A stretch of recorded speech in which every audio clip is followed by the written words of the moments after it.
Assalamualaikum warahmatullahi wabarakatuh.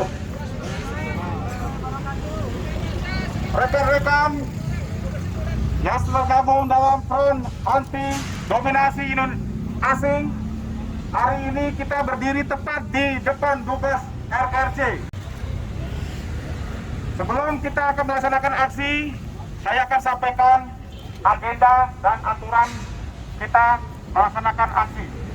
Seperti yang sudah kita sampaikan dalam surat pemberitahuan aksi siang ini, kita tidak diperbolehkan melakukan tindakan anarkis seperti membakar simbol negara. Bagaimanapun juga, meski kita sebagai warga negara bangsa Indonesia sakit hati dan marah karena apa yang menjadi hak kita telah dirampas secara sepihak oleh Republik Rakyat Cina, negara komunis. Di tengah situasi ini tentu kita sebagai warga negara yang diwariskan oleh pejuang bangsa, pejuang negara Republik Indonesia dalam memerdekakan, tentu kita berkewajiban untuk membela, mempertahankan negara yang sudah berdaulat dalam hukum, berdaulat dalam pertahanan, ekonomi, dan seluruh aspek yang ada dalam kehidupan Indonesia. Oleh karenanya, kita berdiri sini tidak semata kita hanya ingin mempertahankan wilayah Natuna, Laut Utara Natuna di Laut Cina Selatan, melainkan kita sebagai bangsa negara yang merdeka, kita merasa terhina, kita merasa diinjak-injak, seakan kita bukan negara yang merdeka. Meskipun kita dalam kondisi sulit, kondisi pandemi, di situasi ekonomi yang sedang terpuruk, kita tetap harus punya harga diri. Kita harus punya kemerdekaan atas wilayah yang kita miliki, sebagaimana dituangkan dalam PBB, dalam aturan sebuah negara yang memiliki wilayah, memiliki pemerintahan, dan memiliki penduduk. Dan semua itu sudah kita lewati di masa kemerdekaan tahun 1945. Itu sebabnya saya dengan rekan-rekan yang ada di front anti dominasi asing berdiri di sini untuk menolak atas dominasi Republik Rakyat Cina yang telah semena-mena mengintervensi kedaulatan laut kita, dan yang lebih konyol lagi, dia sudah melarang negara kita melaksanakan pengeboran minyak di pantai Natuna Utara, dan juga pelatihan militer dia hentikan secara sepihak. Sebelumnya persoalan laut di Natuna Utara adalah hal yang sudah klasik, sebagaimana dalam arbitrase di Belanda bahwa kita sudah memenangkan dan sudah diakui oleh PBB bahwa wilayah Laut Natuna Utara menjadi bagian wilayah kesatuan Republik Indonesia. Hal yang mengejutkan adalah dia sudah lebih daripada mengklaim wilayah laut kita, yaitu dengan melarang kita melakukan pengeboran minyak dan melarang kita melakukan latihan militer. Tentu ini suatu tindakan yang sangat tidak terpuji. Tentu dia sudah melanggar undang-undang PBB yang sudah disepakati oleh seluruh negara di dunia. Dan tidak hanya itu, RRC tidak saja berpersoalan dengan Indonesia. RRC juga berpersoalan dengan negara tetangga seperti di Malaysia, di Singapura, Vietnam, Brunei, dan Malaysia. Jadi persoalan Laut Cina Selatan, RRC tidak saja melakukan penindasan-penindasan kepada wilayah Republik Indonesia, tetapi kepada negara tetangga ASEAN yang lainnya. Itu artinya RRC sudah menjadi kebiasaan, sudah menjadi keinginan keserakahan yang ingin menguasai wilayah perairan laut di Natuna, khususnya di Laut Cina Selatan. Kemudian daripada itu saya perlu sampaikan, persoalan hari ini di samping klaim Laut Natuna Utara juga dilarangnya melakukan pengeboran minyak serta dihentikannya latihan militer, tidak ada sikap yang tegas dari pemerintah kita. Ini yang sangat kita sesalkan. Mengapa pemerintah pensiun atau lebih mengerucut adalah Kementerian Luar Negeri tidak memiliki sikap yang tegas. Sampai dengan hari ini tidak ada statement yang tegas kepada RRC. Ini ada apa, kawan-kawan? Ini ada apa? Apakah ada kolusi, nepotisme, atau ada korupsi? Nah, jelas bahwa sikap pemerintah kita tidak memiliki keberanian, padahal jelas-jelas dalam PBB, dalam semua aturan internasional Indonesia telah merdeka atas laut Natuna Utara. Jika demikian, sudah menjadi wajar dan wajib kita sebagai warga negara untuk turun langsung ke depan Dubes RRC, dan kita akan lanjutkan ke lembaga-lembaga terkait, misalkan ke Menhan atau ke Menko Sosro atau kemana, nanti kita akan diskusi lagi. Nah, untuk itu tentu ini kita sampaikan di depan rekan-rekan, juga di depan saudara-saudara pers, bahwa tidak ada sikap tegas yang konkret dari pemerintah kita atas tindakan kesewenang-wenangan dari RRC. Ini tentu kita menyesalkan, dan tentu para pejuang bangsa kita yang sudah mendahulu kita, tentu dia akan menangis. Kita tidak ingin bangsa kita terus diinjak-injak seperti ini. Belum selesai persoalan pandemi corona yang katanya datang juga dari negara dia. Kemudian gejolak yang muncul di bangsa kita, belum lagi ditambah dengan adanya bencana baru-baru ini, saudara-saudara. Tentu kita prihatin dengan adanya korban saudara-saudara kita akibat bencana di Gunung Semeru. Tanpa mengurangi rasa hormat, kami semua dari Front Anti Dominasi Asing juga terus berbela-sungkawa. Lebih dari itu, rekan-rekan, kita sudah menyampaikan dalam statement bahwa tidak ada lain selain kita harus berani tegas, yaitu salah satunya memutuskan hubungan dengan RRC. Bagaimana, ada setuju? Ya, saya pikir itu sudah tepat, karena tidak ada artinya lagi kita bekerja sama dengan RRC. Sekarang kalau saya mau kupas dari masalah kerjasama ekonomi, infrastruktur kita semua juga tidak memberikan hasil yang signifikan bagi rakyat. Dari mulai permodalannya, bunga pinjamannya, sampai dengan produk-produk kualitasnya pun juga menurut ahli sudah dinyatakan bahwa produk yang dibeli dari RRC tidak memenuhi standar kualitas yang cukup.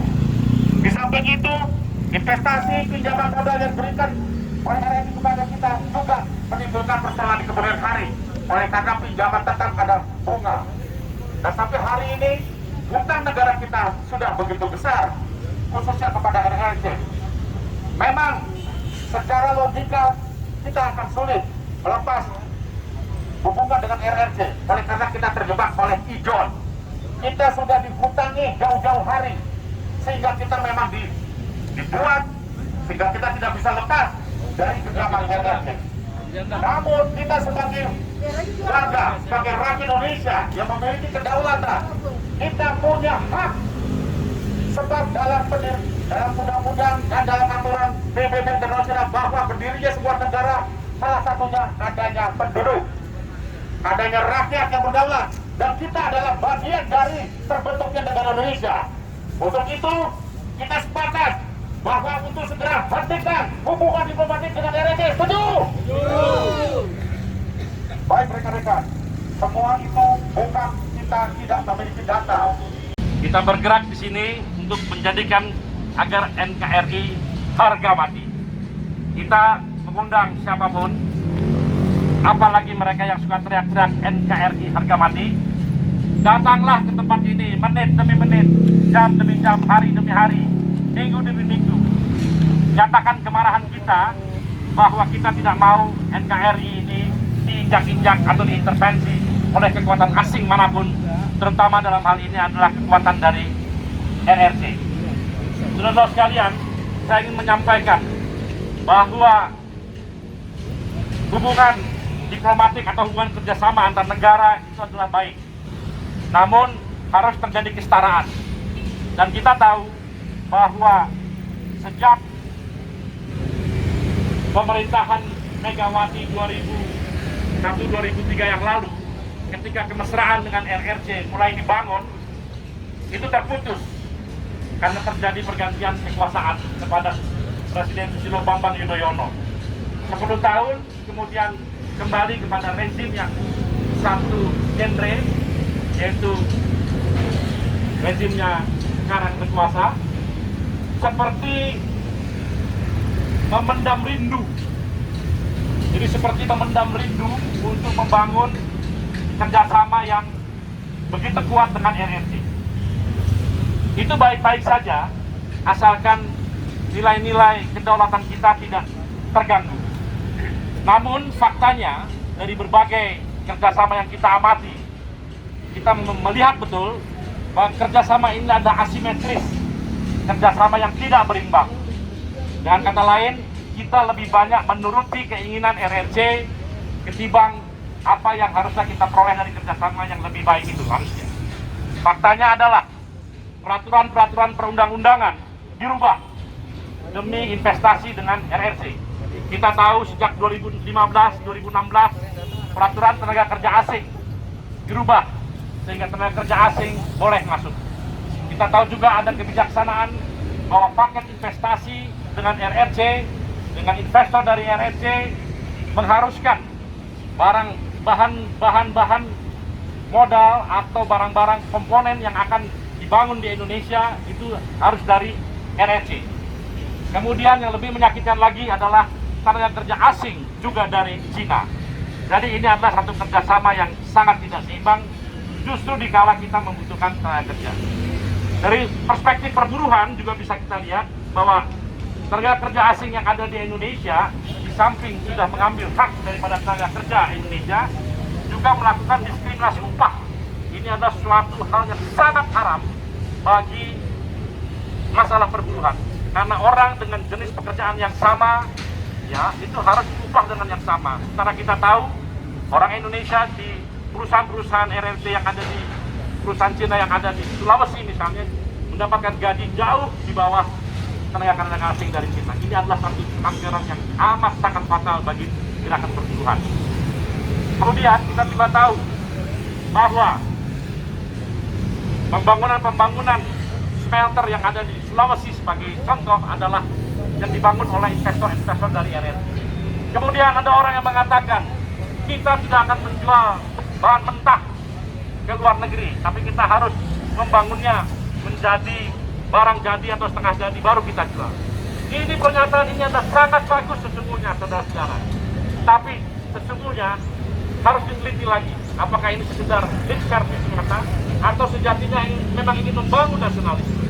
Karena nasionalisme yang sebenar-benarnya nasionalisme itu adalah apabila satu pekerjaan yang ada di tanah air kita, bahan baku dari Indonesia, kemudian diolah oleh orang-orang Indonesia, dan perusahaan-perusahaan juga adalah perusahaan-perusahaan Indonesia atau bahkan BUMN, kemudian dijual dengan harga yang kemudian tinggi di pasar internasional dan keuntungannya diperoleh untuk rakyat Indonesia. Tapi kalau sekarang model sekarang ya perusahaannya perusahaan asing dari RRC, kemudian tenaga kerjanya tenaga asing dari RRC, keuntungannya milik perusahaan dari RRC, kemudian tenaga kerjanya juga dari RRC. Maka saudara-saudara, ini yang saya sebut dengan nasionalisme sontoloyo, ya. Ini nasionalisme sontoloyo. Ini bukanlah nasionalisme yang diajarkan oleh para politik pada kita. Karena apa? Karena VOC Belanda pun melakukan hal yang sama. Indonesia kala itu seperti sekarang. Mereka bikin perusahaan Belanda, pekerjaan dia sebagian orang Belanda, lebih banyak bahkan orang Indonesia. Keuntungannya dijual ke luar negeri dari bahan-bahan baku Indonesia. Apa bedanya kalau seperti itu? Dan itu bukan nasionalisme yang kita harapkan. Bukan membangun kemandirian kita harapkan. Yang kita harapkan adalah semuanya serba Indonesia dan keuntungan terbesar untuk Indonesia.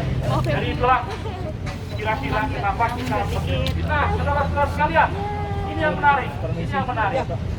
Begitu kita tahu betapa banyak hal yang mungkin merugikan dalam kerjasama ini, ya, namun di cover beritakan seolah kita juga sangat untung dari kerjasama ini. Tiba-tiba ada kasus di Laut Natuna Utara, saudara-saudara. Laut Natuna Utara yang diklaim sebagai wilayah dari Cina atau RRC.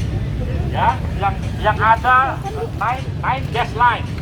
9 gas line itu garis putus-putus 9 yang kemudian itu mengambil wilayah-wilayah berbagai negara di sini. Bagi saya ini bukan 9 dash line, tapi 9 dash catastrophe adalah 9 garis-garis putus dan malapetaka. Karena kita akan menuju malapetaka di Laut Cina Selatan. Nah, saudara-saudara, dalam bahasa gampangnya, RRC ini jika dikasih hati minta ampela, ya, dikasih hati minta jantung, dikasih hati minta remplo. Karena itu kita sebagai bangsa yang merdeka karena merebut kemerdekaan bukan dengan hadiah, kita tidak mau orang udah baik-baik kita berikan banyak dukungan, tiba-tiba mau mengambil jantung kita atau mengambil ampela kita. Karena itu kita melawan dan karena itu kita hadir pada hari ini untuk itu. Kita pastikan bahwa tidak ada lagi provokasi-provokasi di Laut Utara. Kemudian kita pastikan juga agar pejabat-pejabat Indonesia bersuara. Pemerintah Indonesia bersuara dengan lantang.